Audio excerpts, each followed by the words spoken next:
Du coup, normalement, ce matin, on était censé se lever à 5h ou 6h pour aller faire des temples. C'est impossible. On a de moins en moins d'heures de sommeil. Ça se compte à coup de 4h, 5h, 6h max de sommeil. Donc là, c'était mort. Ce matin, clairement, on a dormi un peu. Donc là, il est 9h20. On va aller faire le Kinkakuji, plus communément appelé sous le nom de pavillon doré.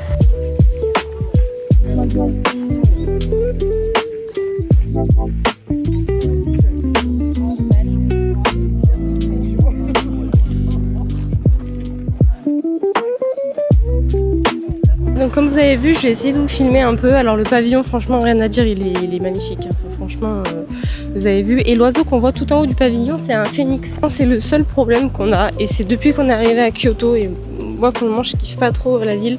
C'est que oui, certes, c'est très beau, mais c'est un flux et un groupe de touristes constant.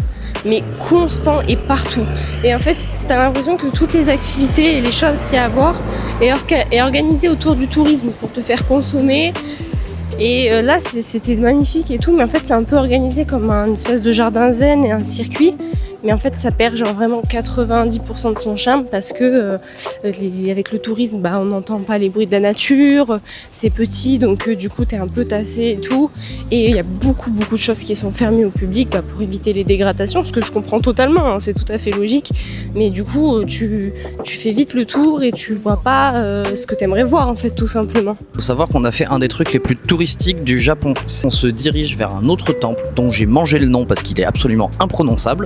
Je le lirai et on le marquera. Un temple qui est pas hyper connu, pas hyper touristique. Donc on va voir ce que ça donne, si c'est mieux, s'il y a moins de monde et voilà. Donc en fait l'objectif pour le voyage à Kyoto, je pense que là on va pas faire de choses touristiques. Vraiment, tous les trucs qu'on voit sur les réseaux, on va éviter de les faire.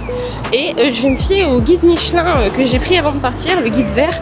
Et on va essayer de trouver des trucs un peu plus niches qui sont quand même sympas à visiter.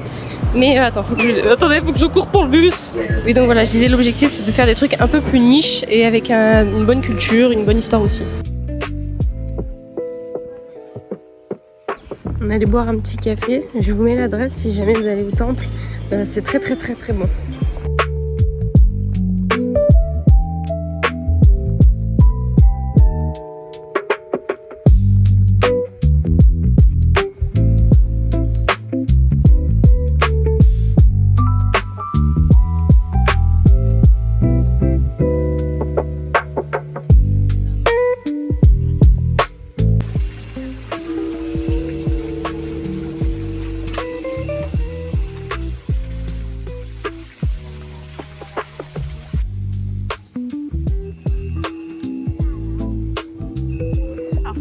Panneau.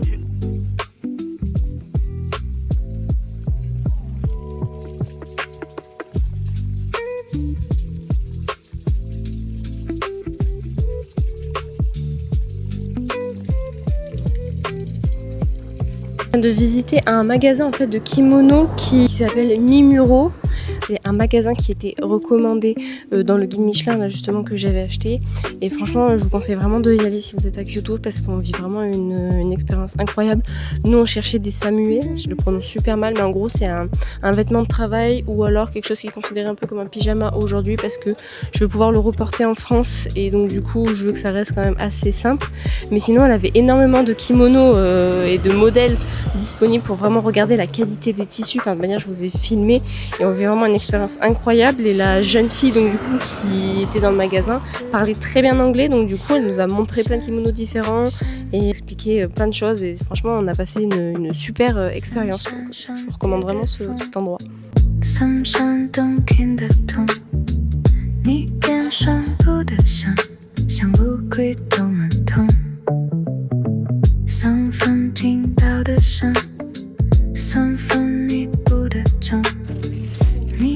Donc là je reprends ma voix off pour vous dire qu'on a aussi visité une association d'antiquités de katana où il y en avait plusieurs qui étaient montrés. Alors il faut savoir qu'à la base on voulait repartir avec un katana et le moins cher était à 20 000 € il me semble. Donc pour vous dire qu'on n'est pas reparti avec un katana. Cependant, la plupart de ces katanas ont un véritable intérêt historique, c'est ce qui a marqué sur les petites fiches qu'on s'est amusé à traduire.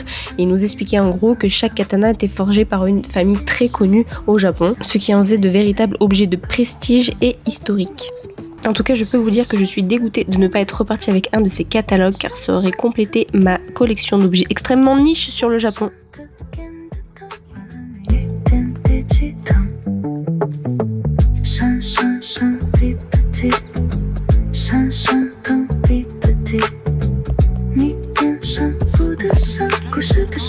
Comme ça, partout dans Kyoto quand vous vous baladez.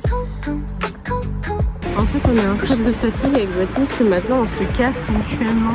L'un et l'autre, on se suit. Et... Je viens de me faire un pote, il nous a dit qu'on pouvait rentrer si on voulait.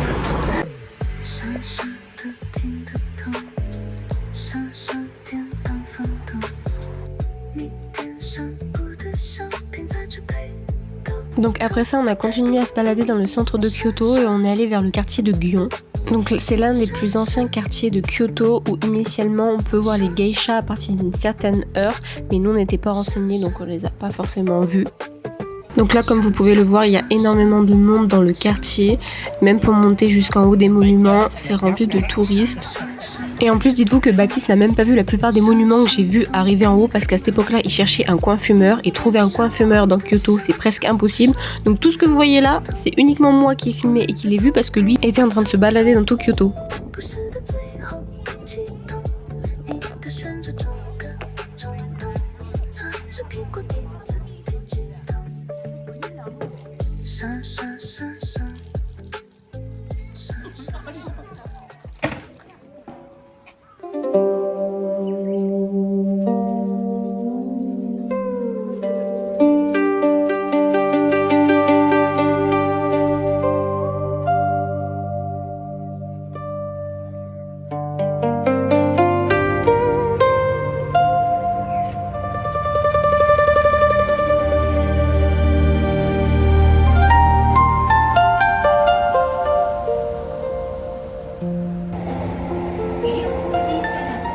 Donc là, après cette dure journée à marcher dans tout Kyoto, on est rentré à l'hôtel pour enfin pouvoir se poser et Baptiste s'est foutu de ma gueule parce que je me suis fait un masque.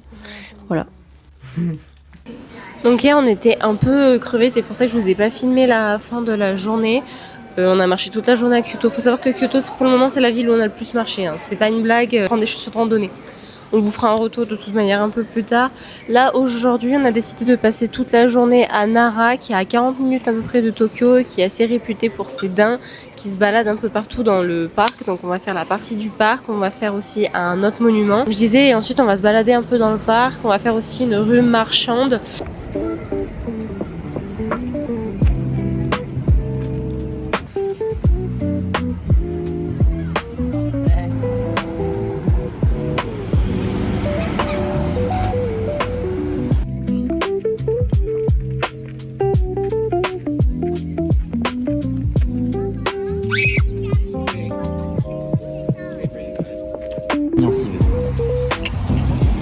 Je te fais un gigot de chevreuil.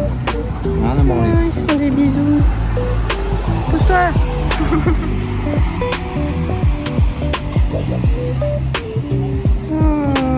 On dirait nous.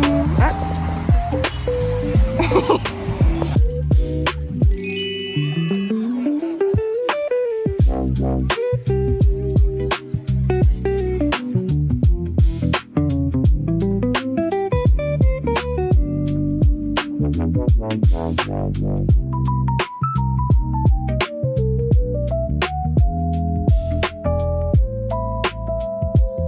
Le bâtiment que je vous ai montré tout à l'heure, c'est un peu une grande cave, si on veut, qui stocke des objets de valeur, voilà, des objets qui ont un grand intérêt historique au Japon.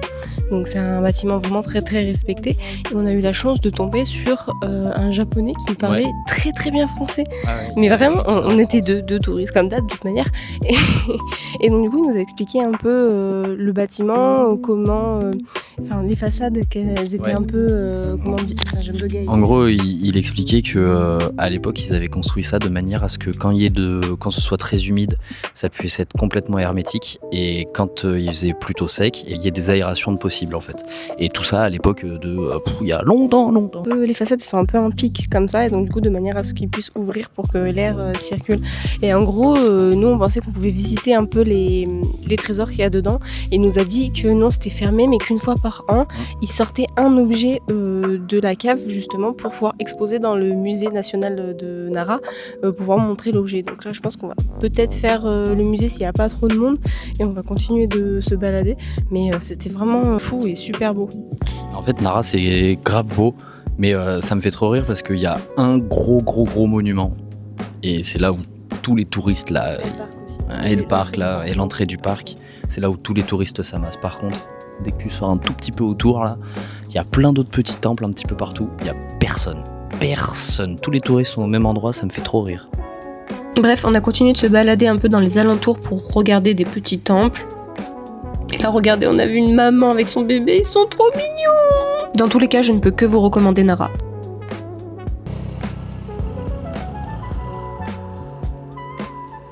Après, on a fait un petit tour dans une boutique de souvenirs qui avait à Nara et on a vu ces magnifiques masques traditionnels en bois. Je regrette de ne pas en avoir acheté, c'était vraiment trop beau. Après, on a encore visité un temple dans les hauteurs de Nara qui était un temple shintoïste. Moi, je ne suis pas rentrée parce que j'ai peur de tout et que je n'avais pas envie de rentrer, mais Baptiste lui est rentré et il va vous raconter. Là, du coup, on est dans les hauteurs de Nara, du parc de Nara. Et on est arrivé devant un espèce de petit temple qui est juste là. Alors un temple shintoïste du coup, pas bouddhiste. Et en fait, moi j'avais envie de rentrer. Je demande au mec à l'accueil si j'ai le droit de monter, parce que je me dis ça se trouve il va pas vouloir et tout vu que je suis pas shinto. Il dit y a pas de souci, du coup je monte, je rentre. Et là il y avait deux petites mamies japonaises absolument adorables, mais vraiment d'une gentillesse extrême. Elles m'ont vu à la porte, moi je voulais juste rester à la porte, regarder tout ça. Elles m'ont dit de rentrer, tout ça, et du coup on a discuté avec mon japonais approximatif et Google Translate, on va pas mentir. Elles m'ont appris à prier, comment on faisait pour prier et tout dans un temple shintoïste et tout. Et du coup c'était trop bien. C'était vraiment très gentil. Et quand j'ai fini de prier, l'une des mamies, elle m'a tapé dans le dos, elle m'a dit j'espère que tu trouveras le bonheur. Donc là, on a visité une autre partie du parc et dites-vous que là, il y avait des mariés qui prenaient des photos de mariage en habits traditionnels. Ils étaient juste magnifiques. En tout cas, si vous voulez faire un petit shooting photo, cette partie du parc est vraiment exceptionnelle. Là, pour ce midi, on n'en pouvait plus. On avait marché toute la matinée. On est allé manger dans un curry. Je marquerai l'adresse du restaurant. En fait, j'ai même pas eu le temps de le filmer parce que on l'a déglingué. Baptiste, il a mangé en 2 minutes le sien. Et moi aussi. Et c'était super bon. Le resto est noté vraiment 4,9 sur 5, mais franchement, il était incroyable. Et puis il faut préciser que c'est 4,9 sur 5 pour 600 avis quand même. Hein. Donc, c'était super bon. En plus, mon monsieur, il m'a offert un petit origami à la fin. Et il a dit que c'était pour moi. Après cette journée, on est rentré à l'hôtel, on a préparé nos valises pour pouvoir partir ensuite vers Hakone, notre prochaine destination que vous verrez lors de notre prochain vlog. Et je vous laisse sur ce magnifique trajet en train jusqu'à notre prochain lieu.